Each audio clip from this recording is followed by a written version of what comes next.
Hello दोस्तों, आपके अपने YouTube channel Hindi medium education hub में आपका स्वागत है। आज हम पढ़ेंगे शिक्षण विधियाँ। शिक्षण विधियाँ से सी टेट हो, यूपी टेट, ट्रिपल एसपी या सुपर टेट में क्वेश्चन बनते हैं। तो शिक्षण विधियाँ अति महत्वपूर्ण है सी टेट के लिए। तो इसमें देख लीजिए, आज हम सभी शिक्षण विधियों को कवर करेंगे, ठीक है, जो कि सी टेट में अक्सर पूछा जाता है शिक्षण विधियों से क्वेश्चन, ठीक है। तो आइए हम देख लेते हैं शिक्षण विधियाँ कौन कौन सी हैं। देखिए, पहला दिया है आगमन विधि, दूसरा निगमन विधि, तीसरा प्रोजेक्ट विधि, चौथा प्रत्यक्ष विधि। तो आपसे क्वेश्चन यहीं से पूछ लेता है कि आगमन विधि के जनक कौन हैं। तो आप बताएंगे आगमन विधि के जनक अरस्तु हैं, ठीक है। और निगमन विधि के जनक भी अरस्तु हैं। फिर पूछ लेता है आपसे प्रोजेक्ट विधि के जनक कौन हैं। तो बताएंगे प्रोजेक्ट विधि के जनक किलपैट्रिक हैं, ठीक। इसके बाद आता है प्रत्यक्ष विधि। प्रत्यक्ष विधि जो कि छात्र और अध्यापक आपस में समक्ष होकर एक आप आमने सामने होकर इस शिक्षण कार्य करते हैं, ठीक है। ये रही हमारी 4 विधियाँ। आगे देखते हैं कौन कौन सी विधि है। 5वें नंबर की विधि है विश्लेषण विधि, 6ठे नंबर की संश्लेषण विधि, 7वां अनुकरण विधि, 8वें नंबर पर व्याख्यान विधि। तो देखिए, विश्लेषण विधि क्या है।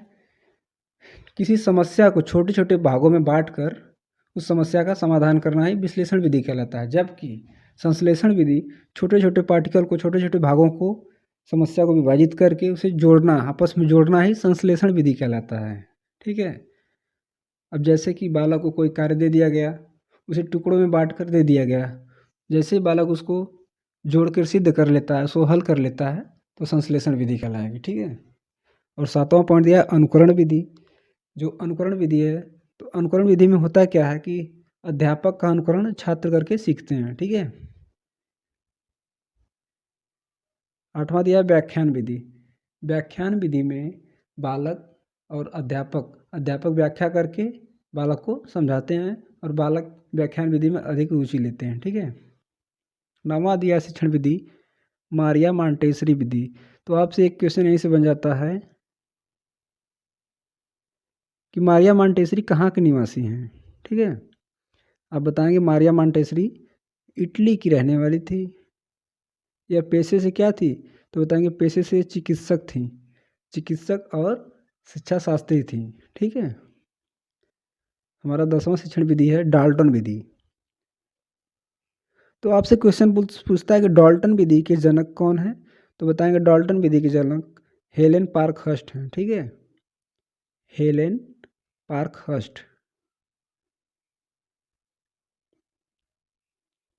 जो 10वें नंबर की शिक्षण विधि है भाषा संसर्ग विधि, ठीक है, भाषा संसर्ग विधि। तो आइए हम लोग एक एक करके शिक्षण विधियों को देख लेते हैं। पहला दिया है आगमन विधि, जिसे हम इंग्लिश में कहते हैं इंडक्टिव मेथड, ठीक है। तो आपसे पूछता है क्या है कि आगमन विधि के जनक एवं प्रतिपादक हैं। तो आप क्या बताएंगे। तो बताएंगे अरस्तु हैं, ठीक है। आइए और देख लीजिए आगमन विधि में क्या क्या है। इस विधि में पहले अनुभव, उदाहरण तथा प्रयोग द्वारा अध्ययन करके नियम निकाले जाते हैं, ठीक है। सबसे पहले उदाहरण दिए जाते हैं, फिर उसके बाद छात्र नियम निकालते हैं, ठीक है। तो इसका पहला पॉइंट दिया है यह विधि उदाहरण से नियम की ओर चलती है। यह विधि उदाहरण से नियम की ओर चलती है, यही फैक्ट आपको याद करना है, ठीक। उदाहरण से नियम आगमन विधि। दूसरा पॉइंट दिया है यह शिक्षण विधि छात्र केंद्रित विधि मानी जाती है। छात्र केंद्रित अर्थात बाल केंद्रित कह सकते हैं कि बाल केंद्रित।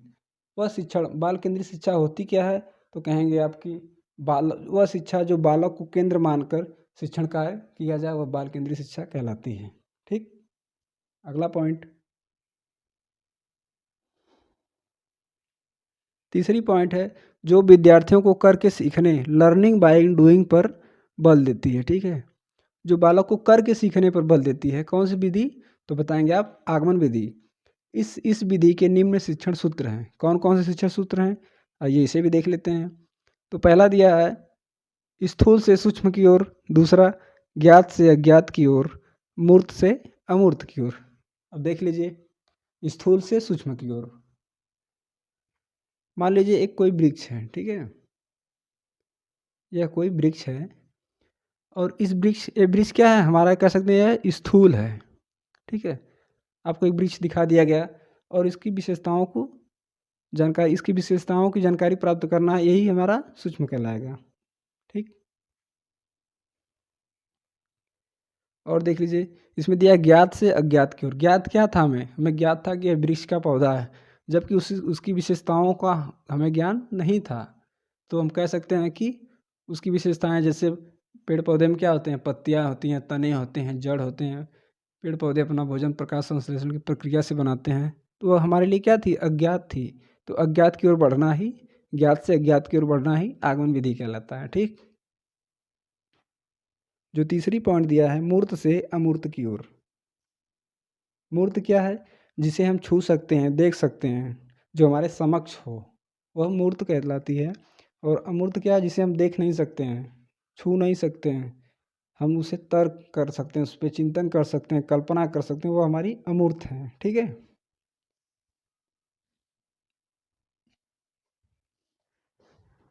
दूसरा शिक्षण विधि है हमारी निगमन विधि।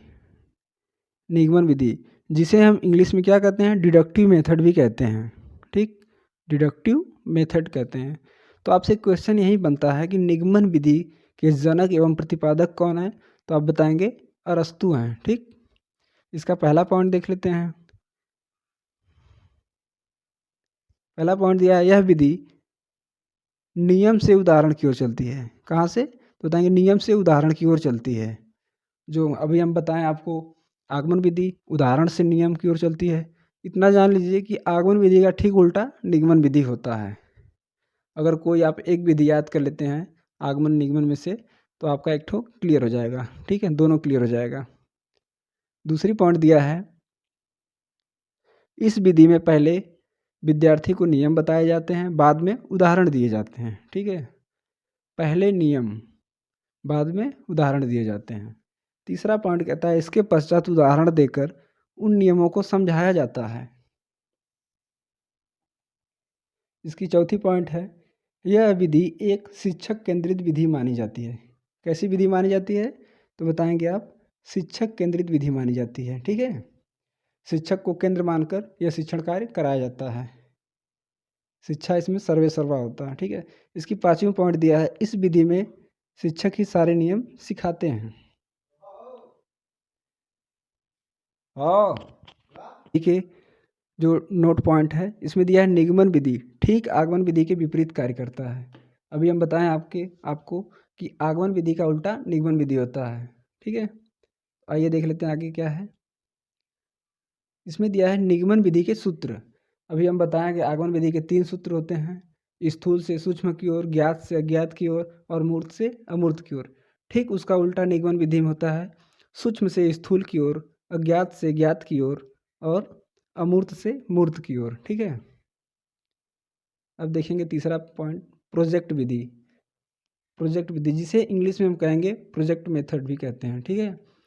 तो इसका देख लीजिए, प्रोजेक्ट विधि के जनक एवं प्रतिपादक कौन है, तो आप बताएंगे किलपैट्रिक हैं, ठीक। इसका पहला पॉइंट है, यह विधि अनुभव केंद्रित विधि मानी जाती है। कैसी विधि मानी जाती है, तो बताएंगे अनुभव केंद्रित विधि मानी जाती है, ठीक है। इसका दूसरा पॉइंट दिया है, यह भी नहीं होगा, मिसप्रिंट है, ठीक है। यह विधि सामाजिकरण पर विशेष बल देती है, जिससे सामाजिकरण का विकास होता है, बालक में समूह भावना का विकास होता है, ठीक है। अगली पॉइंट देखेंगे, तीसरा पॉइंट दिया है, इस विधि में विद्यार्थी स्वतंत्र रूप से कार्य करता है, ठीक है, स्वतंत्र रूप से कार्य करता है। इसकी चौथी पॉइंट है, बालक अपने समस्या का समाधान अपने विचार से करता है। तो जाहिर सी बात है, जब बच्चे को कोई प्रोजेक्ट दे दिया गया है, उस पर अपने स्व अनुभव के द्वारा उस समस्या का समाधान करता है बालक, ठीक। पांचवी पॉइंट देखेंगे इसकी,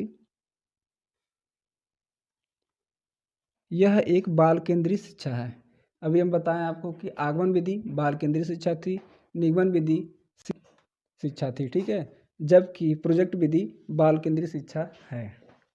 इसका छठवां पॉइंट है, इस विधि में विद्यार्थी क्रियाशील रहते हैं, कह सकते हैं विद्यार्थी एक्टिव रहते हैं, ठीक है।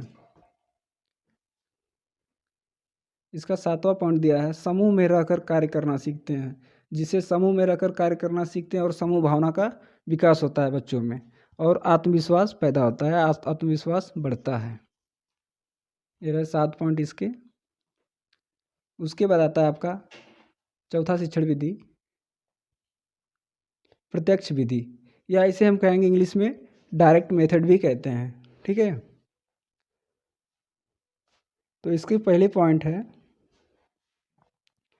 इस विधि में जो बालक की मातृभाषा होती है उसी को आधार बनाकर अन्य भाषा सिखाई जाती हैं, ठीक है। तो कह सकते हैं कि जैसे बालक की मातृभाषा हिंदी है, अगर उसको इंग्लिश सीखना है तो हिंदी का सहारा लेकर के इंग्लिश आसानी से सिखाया जा सकता है, ठीक। इसका दूसरा पॉइंट दिया है, इस विधि में बालक को बिना व्याकरण के नियमों की जानकारी कराए भाषा सिखाई जा सकती है। व्याकरण के नियमों की कोई ज़रूरत नहीं होती है, तभी भाषा सिखाई जा सकती है। किस विधि के द्वारा? तो बताएंगे प्रत्यक्ष विधि या डायरेक्ट मेथड के द्वारा। इसकी तीसरी पॉइंट दिया है, इस विधि में वार्तालाप के माध्यम से अधिक सीखने पर बल दिया जाता है। वार्तालाप के माध्यम से, वार्तालाप किसके किसके बीच में होगी? तो कह सकते हैं कि शिक्षक और छात्र के बीच में वार्तालाप के माध्यम से शिक्षण कार्य किए जाते हैं। इसकी अगली पॉइंट दिया है, जिससे वह प्राकृतिक रूप से सीख जाते हैं या सीख सकते हैं, ठीक है। इसकी पांचवी पॉइंट दिया है, इस विधि में श्रव्य दृश्य सामग्री का प्रयोग किया जाता है। श्रव्य कहने का तात्पर्य है कि रेडियो से द्वारा भी सीखा जा सकता है, दृश्य चलचित्र द्वारा, वीडियो द्वारा बच्चों को सिखाया जा सकता है। इसका छठा पॉइंट दिया है, यह विधि प्राथमिक कक्षाओं के लिए अधिक उपयोगी मानी जाती है। प्राथमिक के बच्चों को यह विधि सिखाई जाती है, ठीक है। हमारी पांचवी विधि आ जाती है विश्लेषण विधि, जिसे हम इंग्लिश में कहते हैं एनालिसिस मेथड, ठीक है। विश्लेषण विधि के जनक आपसे पूछता है, विश्लेषण विधि के जनक कौन है? तो आप बताएंगे विश्लेषण विधि के जनक हेनरी एडवर्ड आर्मस्ट्रांग हैं, ठीक है। अब देख लीजिए, इसका पॉइंट दिया है जो, इस विधि में समस्या को छोटे छोटे भागों में बांटकर उन समस्या का अध्ययन और समीक्षा किया जाता है और उसके बाद छात्र इसे हल करते हैं, ठीक है। यही आपका पॉइंट है। अब देखेंगे आप अगला विधि, जो 6वें नंबर की विधि है आपकी संश्लेषण विधि, जिसे हम इंग्लिश में कहेंगे सिंथेसिस मेथड भी कहते हैं। तो आपसे पूछ लेता है क्वेश्चन की संश्लेषण विधि के जनक कौन है? तो आप बताएंगे संश्लेषण विधि के जनक हेनरी एडवर्ड आर्मस्ट्रांग हैं, ठीक। अगली पॉइंट देखेंगे, इसकी दिया है, इस विधि में किसी समस्या या गतिविधि को छोटे छोटे भागों में जोड़ते हुए समस्या को हल करते हैं। अभी विश्लेषण विधि में क्या था? छोटे छोटे भागों को बांटकर समस्या का समाधान किया जाता था, जबकि यहाँ पे छोटे छोटे भागों में जोड़ते हुए समस्या को हल करना है, ठीक है। संश्लेषित करना है, जोड़ना है। दूसरी पॉइंट दिया है, विश्लेषण कर लेने के पश्चात ही संश्लेषण का कार्य होता है। ये आपको फैक्ट याद करना है, विश्लेषण कर लेने के पश्चात ही संश्लेषण कार्य किया जाता है। अब देखेंगे हमारी तीसरी पॉइंट कहता है, प्रोफेसर यंग के अनुसार संश्लेषण विधि द्वारा घास से तिनका निकाला जा सकता है, परंतु विश्लेषण विधि में स्वयं घास से बाहर तिनका निकलना चाहता है, ठीक। अब देखेंगे 7वीं विधि हमारी है अनुकरण विधि, जिसे हम इंग्लिश में कहते हैं सिमुलेशन मेथड, ठीक। पहला पॉइंट दिया है, इस विधि में बालक अनुकरण करके सीखते हैं। अनुकरण करके सीखते हैं, किसका अनुकरण करेंगे? तो आप बताएंगे शिक्षक हो सकते हैं, सहपाठी हो सकते हैं, परिवार हो सकता है, समाज हो सकता है, ठीक है। इनका अनुकरण करके बालक सीखता है। इसका दूसरा पॉइंट है, इस विधि में बालक अपने शिक्षक का अनुकरण करके सीखता है। जाहिर सी बात है, जब विद्यालय में बच्चा पढ़ेगा तो शिक्षक का ही अनुकरण करेगा, ठीक है। इसलिए इस विधि को अनुकरण विधि भी कहते हैं। कौन सी विधि कहते हैं? अनुकरण विधि भी कहते हैं। अब देखिए तीसरा पॉइंट दिया है कि इस विधि के अंतर्गत बालक के उच्चारण को सुनकर वाचन करना सीखते हैं, ठीक है। बालक उच्चारण को सुनकर वाचन करना यानी कि बोलना सीखते हैं। ठीक, अब देखेंगे अगली पॉइंट नंबर 4 है, दिया है शिक्षक पढ़ाते हैं और छात्र अनुकरण करके सीखते हैं। आपको यही फैक्ट याद करना है, जहाँ अनुकरण की बात आई या फिर छात्र मतलब जो भी शिक्षक उच्चारण करते हैं उसका अध्ययन छात्र करते हैं तो वह अनुकरण विधि ही होती है। ठीक है, 8वां पॉइंट दिया है व्याख्यान विधि, जिसे इंग्लिश में लेक्चर मेथड भी कहते हैं। इसका पहला पॉइंट दिया है कि व्याख्या विधि को शिक्षण की सबसे प्राचीन विधि मानी जाती है। सबसे प्राचीन विधि कौन सी है, तो आप बताएंगे व्याख्यान विधि। दूसरा पॉइंट है व्याख्यान विधि में किसी तथ्य विषय की व्याख्या की जाती है। ठीक, अब हमारी अगली शिक्षण विधि आ जाती है 9वें नंबर की, तो आप बताएंगे मारिया मॉन्टेसरी विधि, जिसे हम मॉन्टेसरी मेथड भी कहते हैं। ठीक है, इसकी पहली पॉइंट क्या है, इसका पहला पॉइंट दिया है यह पद्धति 2.5 वर्ष से 6 वर्ष तक के बच्चों हेतु प्रयोग में ली जाने वाली पद्धति है। तो आपसे क्वेश्चन यही बन जाता है वह कौन सी शिक्षण विधि है जिसमें 2.5 से 6 वर्ष तक के बच्चों के लिए ही प्रयोग की जाती है, तो बताएंगे मारिया मॉन्टेसरी विधि। ठीक है, दूसरा पॉइंट दिया है मारिया मॉन्टेसरी कहाँ की रहने वाली है, तो आप बताएंगे मारिया मॉन्टेसरी इटली की रहने वाली है। यह पेशे से क्या थी, तो बताएंगे चिकित्सक एवं शिक्षा शास्त्री थी। ठीक है, इनका तीसरा पॉइंट है जिनके नाम से शिक्षा की मॉन्टेसरी पद्धति भी रखा गया है या रखी गई है। 10वां शिक्षण विधि है पॉइंट डाल्टन विधि, जिसे हम डाल्टन लॉ भी कहते हैं। डाल्टन विधि के प्रतिपादक आप बताएंगे कुमारी हेलन पार्कहर्स्ट हैं। ठीक है, कुमारी हेलन पार्कहर्स्ट हैं। इसका पहला पॉइंट दिया है इस विधि में छात्रों को अध्यापक द्वारा छात्रों को निश्चित समय में निर्धारित कार्य दिए जाते हैं, जिसे छात्रों को निश्चित समय में पूरा करके छात्र अध्यापक को पूरा करके देता है। ठीक है, अब देखेंगे हम 11वां शिक्षण विधि, जो हमारी 11वीं शिक्षण विधि है भाषा संसर्ग विधि, जिसे हम इंग्लिश में कहते हैं लैंग्वेज इनकॉर्पोरेशन मेथड। ठीक है, अब देखिए पहला पॉइंट दिया है इसका, यह विधि प्राथमिक स्तर पर यह विधि काम में ली जाती है। ठीक है, इसका दूसरा पॉइंट दिया है यह एक व्याकरण शिक्षण की विधि है। कैसी विधि है, तो बताएंगे आप व्याकरण शिक्षण की विधि है। इस विधि में रचना के माध्यम से बालक को सिखाया जाता है। ठीक, इसकी अगली पॉइंट देखेंगे। तीसरा पॉइंट दिया है इस विधि के द्वारा छात्रों को अच्छे लेखन की पुस्तकें के माध्यम से व्याकरण का ज्ञान कराया जाता है। ठीक है, जिससे क्या होता है इनके भाषा का विकास होता है। तो ये हमारे रहे कुछ सी-टेट से संबंधित अति महत्वपूर्ण प्रश्न। अगर वीडियो पसंद आए तो वीडियो को लाइक करें, शेयर करें और सब्सक्राइब करें। फिर मिलते हैं नेक्स्ट वीडियो में। धन्यवाद।